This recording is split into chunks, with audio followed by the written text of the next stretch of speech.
Ketika anak ini bermain, tak ada seorang pun yang mau menemaninya. Dan ketika ia berada di rumah, ibunya bahkan tak memperdulikannya sama sekali. Meski begitu, ia tetap perhatian pada ibunya dengan memberinya makan, namun naas sang ibu dengan tega malah menendang makanannya. Anak malang itu mencoba tegar dengan pergi ke pemukiman terbengkalai hingga menemukan pria yang tengah terluka. Ia lantas menolongnya dengan segala cara hingga pria itu pulih dan berhutang nyawa pada anak tersebut.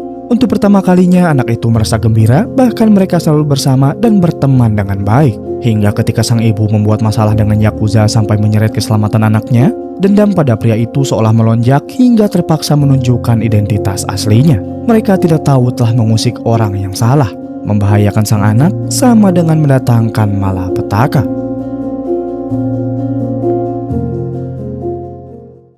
Semua bermula di negara Taiwan.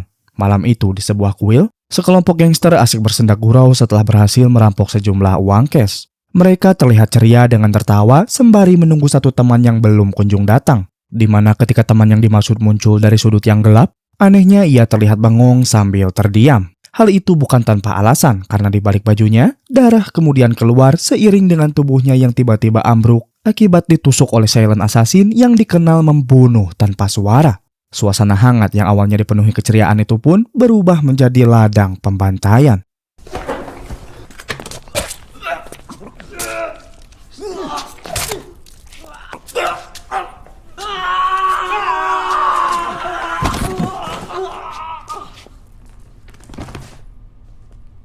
Berhasil membunuh komplotan gangster sekaligus membawa uang hasil rampokan, pria yang diketahui bernama Long kemudian pergi ke sebuah hotel untuk menyerahkan curian tersebut pada bosnya. Kita diberitahu bahwa Long merupakan pembunuh bayaran yang nyaris menyelesaikan perintah tanpa kegagalan. Hal itu terbukti melalui ekspresi si bos yang datar, mengingat ia percaya bahwa Long selalu menyelesaikan misinya dengan baik. Tak berselang lama si bos kembali memberi tugas yang cukup berbahaya. Long harus membunuh salah satu petinggi Yakuza bernama Takashi. Itu artinya ia harus meninggalkan Taiwan dan pergi ke kota Tokyo di Jepang. Long yang memiliki karakter dingin dan pendiam bersedia mengambil tawaran tersebut tanpa mengucap sepatah kata pun. Ia optimis bahwa Yakuza bukan masalah besar baginya. Singkat cerita, pada malam di keesokan harinya, Long tiba di kota Tokyo, tepatnya di sebuah distrik bernama Roppongi. Tempat di mana warga lokal dan turis berkumpul untuk mencari kesenangan, terlebih daerah itu dipenuhi tempat hiburan yang merajalela. Berjalan sebentar, Long kemudian memasuki pintu gudang yang rupanya mengarah ke sebuah klub. Tak butuh waktu lama baginya menemukan keberadaan Takashi, terlebih karena penampilannya yang terlihat mencolok. Sembari mendekat, Long juga menyiapkan pisau di tangannya. Hingga saat ia mendaratkan pisau dengan menusuk, sialnya Takashi menggunakan rompi pelindung badan. Di detik itu juga Long sadar bahwa ia dalam bahaya, bahkan tak diberi kesempatan untuk kabur maupun melawan. Long kemudian diringkus hingga dibawa ke suatu tempat yang sepi untuk menjadi bulan-bulanan Yakuza, sebelum kemudian melenyapkan dokumen identitas beserta nyawanya.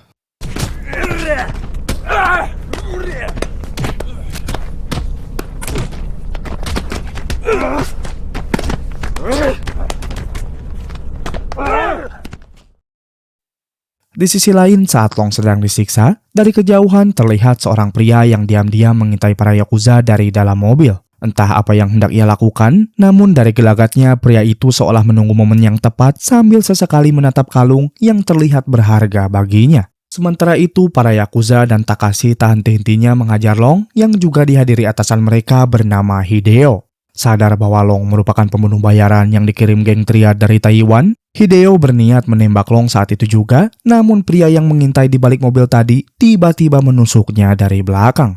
Akan tetapi tikaman tersebut tak cukup kuat untuk menumbangkan Hideo, sehingga pria itu mundur sambil berkata, "Kembalikan pacarku," secara berulang kali. Para anggota sontak menatapnya, dan di waktu bersamaan menjadi kesempatan bagi Long dengan menggulingkan tubuhnya untuk kabur ke sebuah ladang. Semua orang seolah dibuat kacau. Mereka berpencar mencari Long, bahkan Hideo tak sengaja melempar pria yang menusuknya ke ladang hingga memungkinkannya untuk kabur. Hideo lalu berusaha menembaknya dari atas hingga beberapa kali mengenai pria tersebut. Dan di waktu bersamaan ketika tengah sekarat, pria itu berpapasan dengan Long sambil mengatakan, "Kembalikan kekasihku." Ia tidak tahu bahwa Long bukan Yakuza hingga mengarahkan pisau padanya. Long kemudian mengambil pisaunya untuk melawan hingga berhasil mengelabui Yakuza, Sementara pria itu tewas kehabisan darah akibat beberapa kali terkena tembakan.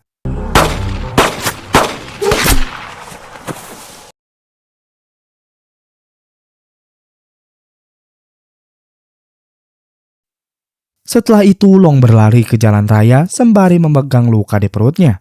Meski peluru tidak mengenai bagian vitalnya, Long tetap merasakan sakit yang luar biasa. Di waktu bersamaan, seorang sopir keluar dari mobil pick-up kanopi menuju toilet, sehingga memberi Long kesempatan untuk pergi dengan menyusup sambil bersembunyi dari pantauan Yakuza. Benar saja, tak berselang lama setelah Long menyusup di balik kanopi mobil, salah satu anggota tiba-tiba membuka tirai sambil mengamati bercak darah, sementara Long berlindung di balik kardus serta bersiap dengan pisaunya. Beruntungnya anggota tersebut memilih pergi, terlebih mobil itu rupanya mengaku tomat hingga berpikir bahwa bercak tadi bukan darah milik Long. Keesokan harinya, Long berjalan kesakitan sambil menyusuri sebuah gang asing yang mengarah ke pemukiman terbengkalai, tempat di mana semua rumah ditinggal berantakan, hingga terasa berada di antah berantah. Merasa putus asa dan kelelahan, terlebih Long tak lagi memiliki dokumen identitas maupun sedikit uang, ia lalu bersandar menunggu ajal menjemput. Namun tak lama setelah itu, seorang anak bernama Jun tiba-tiba muncul di depannya sambil menatap tanpa sedikit pun merasa takut meski pakaian Long dipenuhi dengan darah. Jun kemudian memberi Long air minum sebelum kemudian pergi. Tak lama setelahnya ia kembali lagi dengan membawa antiseptik, perban, serta lainnya yang entah dari mana ia mendapatkannya. Mendapati hal itu, Long bergegas mengobati lukanya. Bahkan tak sampai di situ, Jun membawakannya beragam pakaian hingga sayur-sayuran mentah sambil berlari terbirit-birit seolah dikejar oleh seseorang. Hal itu bukan tanpa alasan. Jun rupanya nekat mencuri obat-obatan di sebuah toko hanya karena kasihan pada Long yang meringis kesakitan sambil tertidur. Begitu juga dengan pakaian dan sayur-sayuran yang ia curi dari jemuran serta tanaman milik warga di kompleks sebelah. Menjelaskan kenapa Jun kerap berlarian karena ia dikejar seorang warga yang tak sengaja melihatnya mencuri. Sementara Jun melarikan diri, Long memaksakan dirinya dengan berkeliling kompleks terbengkalai itu untuk mencari tempat tinggal sementara. Ia bahkan mengambil alat-alat masak yang sekiranya masih berguna sebelum kemudian memasuki rumah yang menurutnya masih layak ditempati. Uniknya di rumah tersebut saluran air masih menyala hingga bumbu-bumbu dapur yang masih bisa dikonsumsi. Long kemudian mengambil sayuran serta bertemu lagi dengan Jun sehingga ia membawanya ke rumah mengingat Jun terlihat tak memiliki teman. Jun dan Long sama-sama pendiam hingga keduanya tak banyak berbicara. Bahkan saat Long memberi Jun makan dan bertanya dengan bahasa Mandarin, Jun tak menjawabnya mengingat ia bukan orang Taiwan. Namun saat Jun mencoba masakan Long yang terasa sangat enak, anehnya Jun memuji dengan bahasa Mandarin hingga Long terkejut mendengarnya. Jun menjelaskan bahwa ibunya berasal dari Taiwan. Bahkan sebelum sempat menghabiskan makanannya, dari kejauhan seorang wanita memanggil-manggil Jun menggunakan bahasa Mandarin yang tak lain adalah ibunya. Ia menyuruh Jun membelikannya sesuatu, namun karena Jun menolak, ibunya justru marah hingga Jun tak punya pilihan lain selain menurutinya. Jun kemudian berjalan dengan jarak yang lumayan jauh hingga berada di parkiran sebuah gedung. Menaiki tangga yang tinggi menuju lantai atas, Jun menghampiri sebuah mobil yang misterius hingga memberi uang pada pengemudi tersebut sebelum kemudian menerima sesuatu yang terlihat seperti mainan. Sementara itu, ibu Jun yang diketahui bernama Lily terlihat tengah bengong dengan perawakan yang kacau serta kondisi rumah yang berantakan. Hingga saat Jun tiba, Lily bergegas mengambil benda tersebut yang rupanya bukan mainan melainkan narkoba. Namun sesaat sebelum Lily memakainya, 妈妈没有这个就会死掉的。有我们这个人他妈就废了。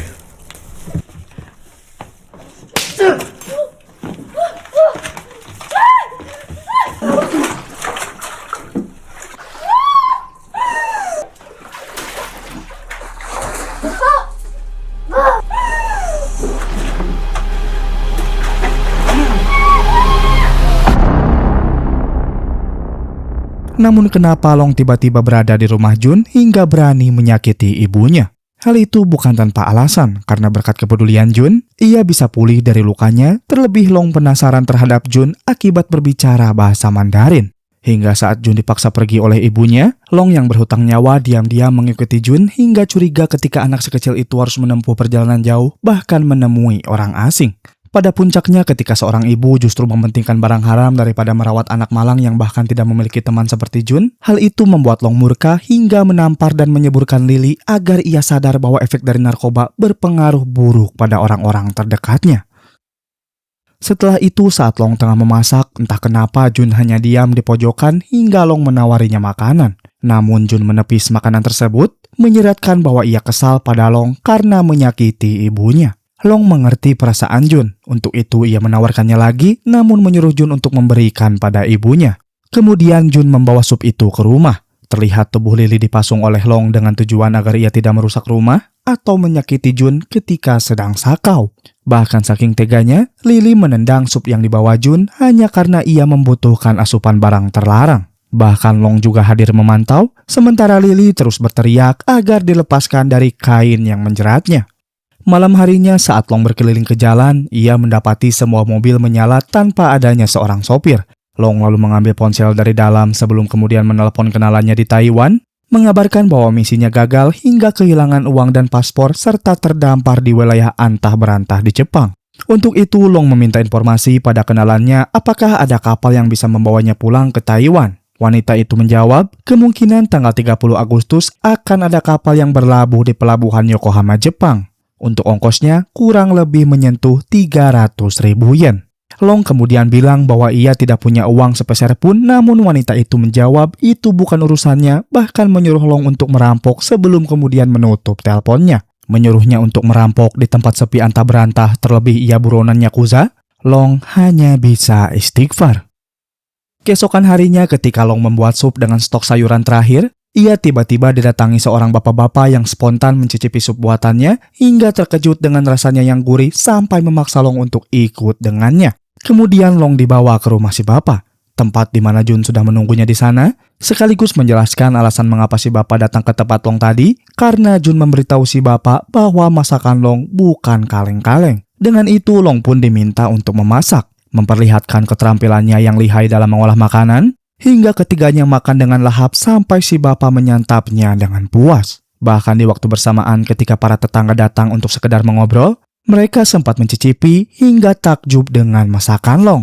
Ini adalah hari yang beruntung baginya. Ketika seorang pendiam dengan segudang pembunuhan yang dilakukan, nyatanya Long memiliki bakat terpendam dengan keterampilannya dalam memasak. Hingga di sore harinya, Long diundang ke sebuah pesta kecil-kecilan para tetangga untuk membuatkan masakan hingga makan bersama mereka. Tak dapat dipungkiri, meski Long seorang pembunuh berdarah dingin, ia sukses membuat mereka terpikat dengan masakannya sendiri. Meski Long tak mengerti ucapan mereka, semua orang mulai mempertanyakan mengenai asal-usulnya hingga membantunya dengan memberi barang-barang yang sekiranya berguna. Terbukti ketika pulang dari pesta kecil-kecilan tersebut, Long terlihat menarik gerobak yang berisikan barang pemberian para tetangga sambil dibantu mendorong oleh Jun. Lagi dan lagi, semua ini tak lain berkat Jun, seorang anak malang yang kerap menolong dengan segala cara hanya agar dirinya mendapat teman agar tidak kesepian. Pulang membantu Long, Jun kemudian menyuapi sang ibu yang tergulai lemas. Meski pada awalnya Lily menolak, Jun tetap memaksanya agar makan. Usaha Jun membujuk ibunya berhasil. Ia makan dengan lahap, terlebih masakan itu dibuat oleh Long. Sementara Jun sibuk menyuapi ibunya dengan sabar, Long terlihat melamun di rumah memikirkan ongkos pulang yang masih jauh dari harapan. Keesokan harinya seperti biasa Long ditemani oleh Jun. Ia bergumam untuk apa semua barang ini, sementara Jun menyalahkan Long karena hanya diam tidak meminta apa yang diinginkan. Tak lama setelahnya datanglah para bapak dan ibu kemarin yang akan kita sebut saja para tetangga. Sambil membawa perkakas dan peralatan lainnya, mereka tiba-tiba gotong royong memperbaiki rumah Long hingga membuat Long kebingungan apa yang sebenarnya terjadi. Rupanya alasan para tetangga melakukan hal tersebut tak lain sebagai ucapan terima kasih mereka karena Long sudah ikut memeriahkan pesta dengan memasak makanan lezat. Bahkan tak sampai di situ, mereka juga memperbaiki penerangan hingga membawa berbagai bahan makanan untuk disantap bersama-sama. Tak lupa sebagian orang membawakan pakaian bekas untuk digunakan Long, sehingga membuatnya semakin melongo dengan kelakuan mereka yang terlalu berlebihan. Sementara semuanya saling sibuk dengan pekerjaannya masing-masing, Long yang dibantu oleh Jun kemudian memasak untuk menyiapkan hidangan bagi para tetangga yang membantunya. Hingga saat makanan telah siap, para tetangga justru membuat gerobak mie ayam agar Long bisa berjualan mengingat masakannya yang enak. Mereka menamai gerobak dengan nama ramen Mr. Long sebagai orang yang berasal dari luar negeri. Membuat Long bete, entah ia harus senang atau bimbang. Terlepas dari semua itu, Long tentu membutuhkan uang untuk kembali ke negaranya. Mau tak mau ia terpaksa harus berjualan, terlebih para tetangga menyarankan Mr. Long berjualan di sebuah kuil sebelum kemudian semuanya pulang. Sore harinya di rumah Jun, terlihat Lily sudah cukup tenang sambil memakan sup buatan Long, sementara Jun asik bermain sendiri. Kemudian di keesokan harinya, Mr. Long berjualan di dekat kuil yang disarankan para tetangga. Sukar dipercaya, hari pertama ia berdagang, tempatnya langsung dipenuhi para pelanggan, baik warga lokal maupun wisatawan. Uniknya lagi, para pembeli menganggap Mr. Long sebagai pria rupawan hingga nekat bersuap foto dengannya secara diam-diam, sampai Mr. Long pura-pura sibuk untuk menghindar, terlebih ia pemalu serta tak sudi. Sementara Mr. Long sibuk melayani para pelanggan yang beraneka ragam, dengan sukarela Jun membantunya sebagai pencuci piring. Meski Mr. Long tidak memaksanya untuk ikut, nyatanya kontribusi Jun sangat membantu, mengingat ramai pembeli yang berdatangan hingga membuat para tetangga yang melihat merasa iba pada Jun seolah ditelantarkan ibunya. Pulang berjualan seperti biasa, Jun menolongnya dengan mendorong gerobak. Sadar bahwa Jun telah banyak membantunya, Long menyempatkan untuk beristirahat sambil membelikan Jun es krim hingga keduanya makan di tengah perjalanan. Tak sampai di situ, Long bahkan membagi penghasilannya kepada Jun, merasa bahwa Jun pantas mendapatkannya hingga menganggap bahwa usaha ini milik mereka berdua. Singkat cerita, saat Jun tertidur nyenyak pada malam hari, Lily meluangkan waktunya memakan sup buatan Long yang dibawa putranya. Melihat ke arah Jun yang tertidur pula setelah bekerja keras seharian, entah mengapa hati kecil Lily seolah terbuka hingga merasa kasihan pada Jun, serta mempertanyakan terhadap apa yang selama ini lakukan pada anak seimut itu sampai membuat Jun harus menjalani hidup yang malang, hingga ia merasa tertampar seolah tak layak dipanggil ibu oleh Jun. Namun apa yang sebenarnya terjadi pada Lily dan kenapa ia tega mengabaikan Jun selama ini? Lily kemudian memberi kita gambaran masa lalunya. Sebuah awal dari segala malapetaka yang telah menimpanya. Lily lahir dan besar di keluarga sederhana yang berasal dari Taiwan. Sulitnya mencari pekerjaan di negara sendiri memaksanya untuk pergi dan bekerja di Jepang, meski hanya menjadi wanita penghibur di salah satu tempat hiburan yang dikelola oleh Yakuza. Suatu malam, para pekerja berkumpul untuk menerima upah. Lily bahkan mendapat bonus karena diminati banyak pelanggan, hingga atasan menganggapnya sebagai aset berharga. Berbeda dengan Lily yang menerima bonus tambahan, seorang pekerja pria justru tidak menerima upah sama sekali akibat didenda karena merusak mobil Pentaris. Pria itu bernama Kenji, seorang sopir yang bertugas untuk antar jemput para wanita penghibur. Semua pekerja kemudian diantar pulang, namun karena merasa iba kepada Kenji, Lily kemudian memberi sedikit uang dari upahnya. Meski awalnya Kenji menolak, Lily tetap memaksa hingga Kenji menerimanya dan tak menyangka bahwa Lily rupanya sebaik itu. Tak sempat berucap, di keesokan harinya Kenji mengikuti Lily hanya untuk sekedar berterima kasih. Lily menganggap bahwa Kenji adalah pria lucu yang berlebihan. Untuk itu mereka memutuskan untuk makan bersama, sampai keduanya menghabiskan waktu dengan mengobrol dan bercanda. Sadar bahwa keduanya merasa cocok hingga memiliki ketertarikan satu sama lain, mereka kemudian menjalin hubungan asmara secara diam-diam. Di mana pada hari-hari berikutnya, kemesraan Lily dan Kenji kian harmonis hingga kerap menghabiskan waktunya hanya untuk bersama-sama. Seolah tak ada lagi beban yang harus dipikul, hanya harapan dan kebahagiaan yang tengah mereka rangkul. Kenji bahkan serius meminang Lily sebagai pendamping hidupnya dengan membelikan sebuah kalung untuk penantian di hari yang akan datang. Dan di waktu yang bersamaan, Lily positif hamil hingga kegembiraan Kenji tak terbendung, menganggap bahwa bayi tersebut sebagai pelengkap kebahagiaan di keluarga kecil mereka. Hingga pada suatu hari, sialnya hubungan mereka diketahui oleh para atasan yang tak senang dengan hal tersebut, terlebih Lily merupakan aset berharga di tempat hiburan malam. Mengetahui bahwa Lily tengah hamil, Kenji pun tak luput dari siksaan Yakuza sampai ia tak berdaya, sementara Lily dibawa ke sebuah klinik serta dipaksa melakukan aborsi. Hingga saat ia menunggu antrian dan para anggota Yakuza lengah, Lily yang tak ingin menggugurkan kandungannya bergegas kabur dan pergi mencari tempat baru untuk bersembunyi dari para Yakuza. Ia bertahan hidup menggunakan sisa uang di tabungannya untuk membayar sewa tempat tinggal serta menunggu kelahiran putranya. Hingga 1 tahun kemudian saat bayi Jun sudah lahir, sambil membawa susu formula, Lily terlihat sedih karena tak lagi memiliki uang hingga merasa tertekan dengan keadaan. Ia lalu melihat seorang pria, dan dengan terpaksa Lily berniat menjual diri untuk bisa bertahan hidup bersama putranya. Ia lalu membawa pria asing tersebut ke rumah.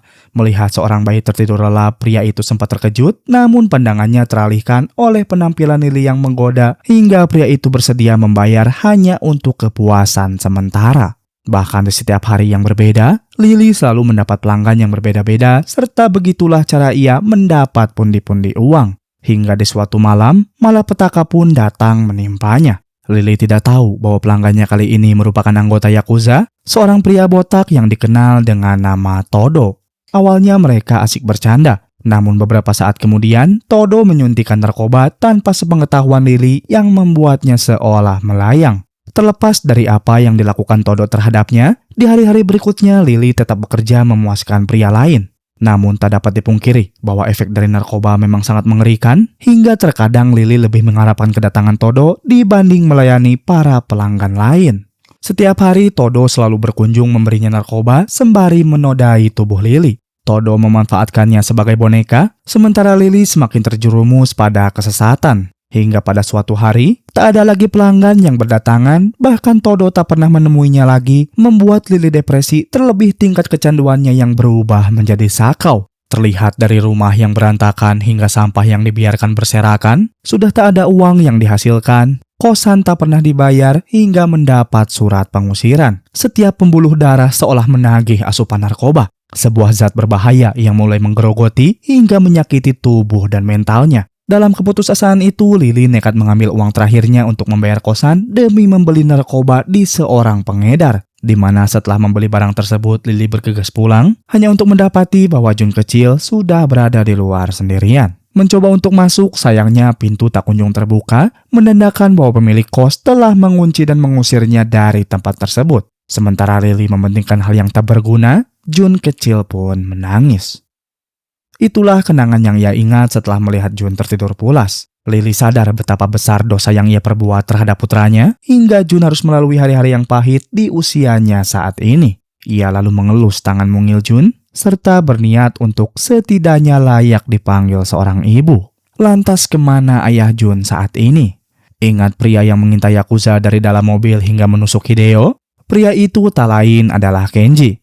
Semenjak Lily melarikan diri saat hendak melakukan aborsi, Kenji menjadi bulan-bulanan Yakuza hingga menjadikannya sebagai kacung yang tertindas. Muak karena harga dirinya terus diinjak terlebih dipisahkan bersama Lily dan anaknya, Kenji nekat menusuk Hideo meski pada akhirnya ia gagal. Itulah mengapa Kenji selalu menatap kalung sambil berteriak agar mengembalikan kekasihnya. Ia belum menyerah untuk mencari keberadaan Lily meski pada akhirnya terbunuh oleh Yakuza tepat di hadapan Mr. Long.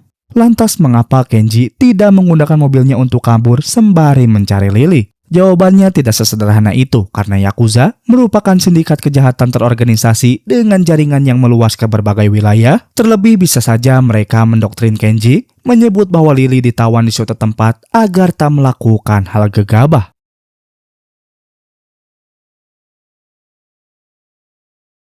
Singkat cerita, usaha Long terlihat lancar dan ramai seperti biasa. Tak hanya digemari para wisatawan domestik, warga lokal seperti ibu-ibu komplek bahkan bertengkar memperebutkan siapa yang cocok jadi istri Mr. Long. Tak dapat dipungkiri, selain ramenya yang sangat enak, ketampanan Long juga menjadi daya tarik utama. Terlepas dari itu semua, perhatian para tetangga justru fokus pada kerja keras Jun sampai memujinya sebagai anak yang gigih. Hingga saat mereka pulang, Long tak lupa membelikannya jajanan serta membagi penghasilan. Sepulangnya ke rumah, Long terus membuat adonan sembari menatap kalender yang tak lama lagi jatuh pada tanggal 30, waktu yang bisa ia nantikan untuk pulang ke Taiwan meski tabungannya masih jauh dari harapan. Hingga saat Long berdagang di keesokan harinya, 请问这里是不是卖杀手牛肉面的？おいちょっとあんた警察呼ぶわよ。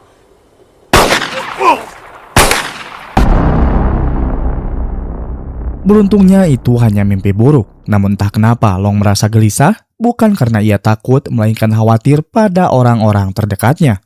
Di pagi hari, Lily nampak tersenyum melihat Jun yang masih tertidur lelap. Kini ia sadar bahwa prioritasnya memberi dukungan dan kepedulian terhadap Jun. Terlebih Lily sudah sedikit pulih dari ketergantungannya terhadap narkoba. Jun seperti biasa bergegas membantu Mr. Long dagang, hingga sesekali Long memperhatikannya seolah khawatir tentang mimpi buruknya. Tibalah pada malam hari, Long dan Jun menonton lomba teater yang diikuti para tetangga. Singkat cerita, pada lomba tersebut para tetangga menempati peringkat 3, sehingga mereka hanya dihadiahi 3 tiket gratis untuk liburan ke pemandian air panas. Merasa tidak cukup membawa semua orang, para tetangga memberikan tiket itu kepada Mr. Long, Jun, dan ibunya di rumah agar bisa berlibur di akhir pekan. Hal itu tentu membuat Long bete. Bukan karena ia tak mau berlibur dengan Jun, hanya saja ia tak senang jika Lily ikut mengingat perilaku buruknya terhadap Jun hingga ia terpaksa menamparnya. Long sangat yakin bahwa pertemuannya dengan Lily akan terasa sangat canggung, sampai ia berharap agar waktu bisa berjalan dengan lambat.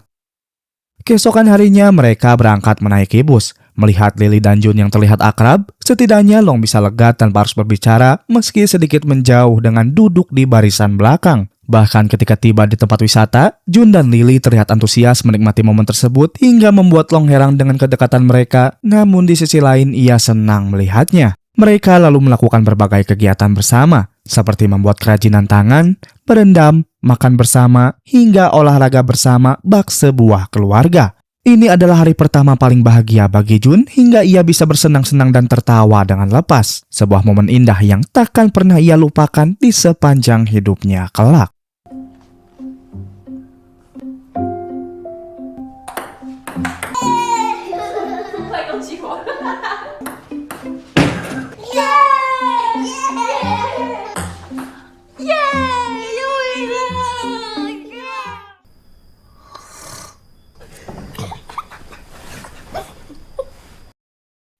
Keesokan harinya, para tetangga berkunjung untuk melihat sambil mencicipi oleh-oleh hasil liburan Mr. Long. Sadar bahwa dirinya kurang pantas untuk nimbrung bersama orang lain, Lily hanya tersenyum diam di pojokan. Terlebih hanya dengan melihat Jun akrab dengan para tetangga, membuat Lily puas melihatnya hingga ia bangga kepada Jun. Begitu pula dengan Mr. Long yang terlihat senang. Seolah lupa bahwa dirinya seorang pembunuh berdarah dingin, merasa bahwa hidup sederhana rupanya menyenangkan sebelum kemudian memasak untuk dihidangkan kepada semua orang. Sampai ketika malam hari saat Long mengantar Jun pulang, Lily berterima kasih kepada Long terhadap apa yang sudah ia lakukan kepada Jun dan dirinya. Tak seperti pria lain yang hanya melihat Lily sebagai wanita penghibur, ia menganggap bahwa Long merupakan pria bijak yang menghargainya sebagai wanita pada umumnya. Keduanya saling menatap cukup lama. Entah karena timbulnya perasaan suka satu sama lain, satu hal yang pasti mereka saling menikmati waktu singkat ketika bersama kemarin.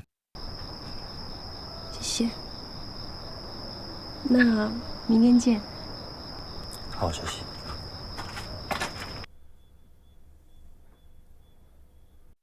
Hari-hari berikutnya, Lily sering menghabiskan waktunya bersama Jun. Ia bahkan menemani Jun berjualan sambil sesekali membantu mereka. Dengan begitu, kehadiran Lily membuat hari-hari Jun lebih berwarna. Pulang jualan, Mr. Long menarik gerobak sementara Lily mendorongnya. Namun ketika hendak melewati lapangan, langkah Jun kemudian terhenti. Hanya untuk berhayal dan berharap apakah ia bisa ikut bermain di sana dengan anak-anak seusianya. Menyadari hal itu, Mr. Long masuk ke lapangan dan bicara pada seorang pelatih agar mengizinkan Jun ikut bermain. Meski sang pelatih tak mengerti bahasa Taiwan, namun ia memperbolehkan Jun untuk gabung hingga Jun berlari dengan antusias. Melihat putranya bermain membuat Lily kagum terharu. Meski Jun belum memahami permainan baseball sepenuhnya, namun sudah cukup puas membuat Lily bangga hingga air matanya jatuh tak tertahan. Di mana pada hari-hari berikutnya ketika luang, Mr. Long dan Jun berlatih sambil bermain di depan rumah. Long mengajarkan Jun selayaknya seorang ayah yang membimbing putranya, hingga saat Jun tampil ia tak lagi grogi, bahkan mencatatkan skor sampai Lily dan Long merasa bangga padanya.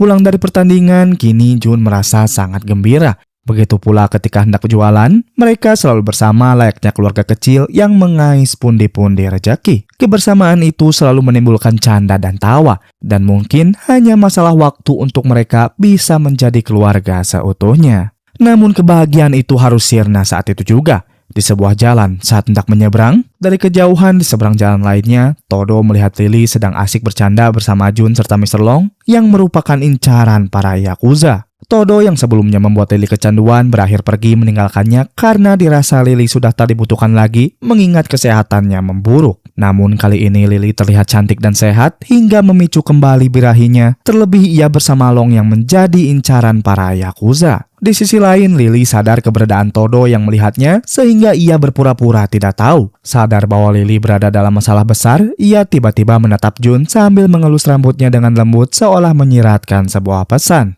Hingga saat mereka menyeberang, Lily hanya diam di tempat sambil memperhatikan Jun yang menjauh. Di mana setelah itu, Lily menyebut bahwa ia hendak kembali ke rumah karena ada sesuatu yang tertinggal. Long yang tidak curiga hanya membiarkannya, begitu pula dengan Jun yang hanya melambaikan tangan berharap ibunya bisa segera menyusul. Di mana setelah itu, Lily bergegas kembali ke rumah dengan perasaan yang gelisah. Tidak sempat untuk beristirahat, Todo kemudian muncul mendatanginya. Ia lalu menawarkan narkoba, namun Lily menepisnya dengan keras sebelum kemudian ditampar oleh Todo. Tak sampai di situ, Todo bahkan sengaja menjatuhkan kerajinan tangan hingga hancur, sebuah kenangan berharga yang menjadi awal dari membaiknya hubungan Lily bersama Jun dan Long. Sampai pada puncaknya, Todo berniat menyuntikkan barang tersebut secara paksa kepada Lily, hingga membuat Lily berontak, namun apa daya ia tak cukup kuat untuk mengimbangi tenaga Todo yang tengah birahi. Todo lalu berkata, andai sedari tadi Lily nurut, ia takkan menyakiti Jun dan pria yang menarik gerobak.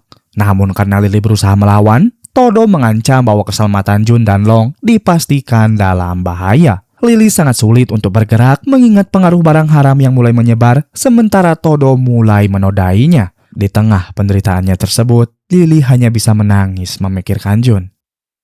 Sore harinya ketika hendak mengakhiri jualan, Long didatangi oleh Todo yang memesan seporsi ramen. Entah kenapa kedatangan Todo membuat Long tak nyaman melihatnya. Terlebih ia memuji Jun sambil menyebutnya pekerja keras dengan senyum yang mencurigakan. Beres makan, Todo membayar seperti pembeli biasa. Namun saat ia pergi, gelagatnya terlihat aneh sambil menelepon seseorang. Meski begitu, Long tak terlalu memperdulikannya dan memilih merapikan jualannya.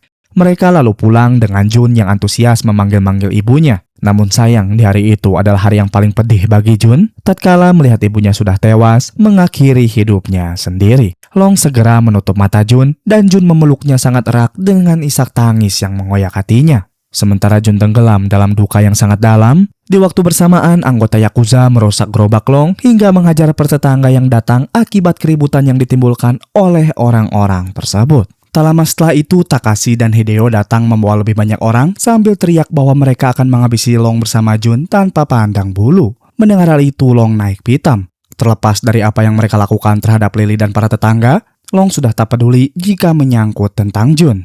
Ia sudah menganggap Jun sebagai anaknya sendiri, hingga nekat menjadi benteng terakhirnya meski nyawa taruhannya.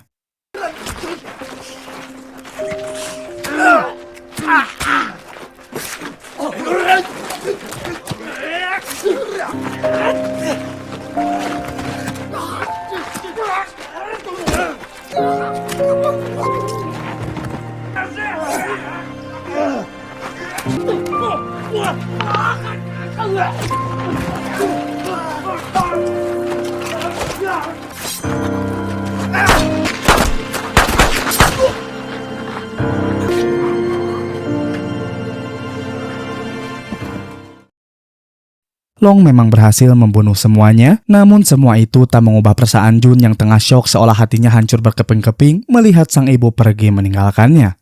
Lantas mengapa Lily mengakhiri hidupnya sendiri sampai tega meninggalkan Jun kecil? Hal itu bukan tanpa alasan karena kita tahu bahwa efek narkoba sangat buruk pada kesehatan serta lingkungan sekitar. Lily mungkin tak pernah berniat menjadi pecandu jika tak bertemu dengan Todo, namun kenyataannya Lily berubah menjadi pemakai yang selalu membutuhkan barang tersebut hingga mengorbankan segalanya termasuk kepedulian pada Jun. Lily tak ingin hal itu terjadi lagi pada putranya. Jun sudah cukup menderita hingga kesulitan memiliki teman, bahkan kesehariannya tak pernah diperhatikan. Kondisi Lily diperparah oleh ancaman Todo yang hendak menghabisi Long beserta putranya. Hal itu bukan candaan semata, mengingat Yakuza rela membawa lebih banyak orang hanya untuk melampiaskan ambisi mereka. Bukannya Lily tak sayang pada Jun, namun keadaan tersebut membuat pikirannya depresi hingga mengakhiri hidupnya sendiri meski sadar bahwa pilihannya memang salah. Sekaligus menjelaskan ketika Lily sadar bahwa Todo melihatnya dari seberang jalan, ia seketika mengelus kepala Jun dengan lembut seolah menyeratkan bahwa mereka akan berpisah seraya berharap agar Jun tumbuh menjadi anak baik yang ia titipkan kepada Long. Dan kini, di hadapan sebuah pas yang hancur, Jun hanya bisa duduk bersimpuh menerima kenyataan. Para tetangga ikut bersedih melihat Jun, hingga dibuat dilema oleh keberadaan Long yang secara tidak langsung menarik perhatian Yakuza serta membahayakan warga, terutama anak kecil seperti Jun. Dengan berat hati, para tetangga mengusirnya, memaksa Long untuk berpisah dengan Jun meski berat Long menerimanya.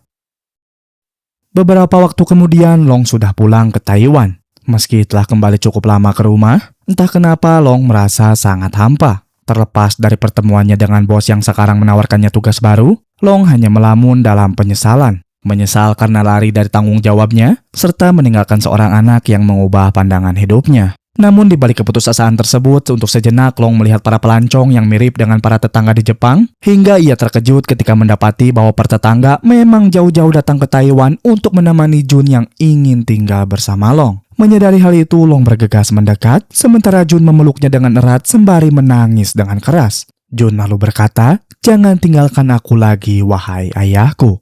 Mendengar hal itu, Long menangis.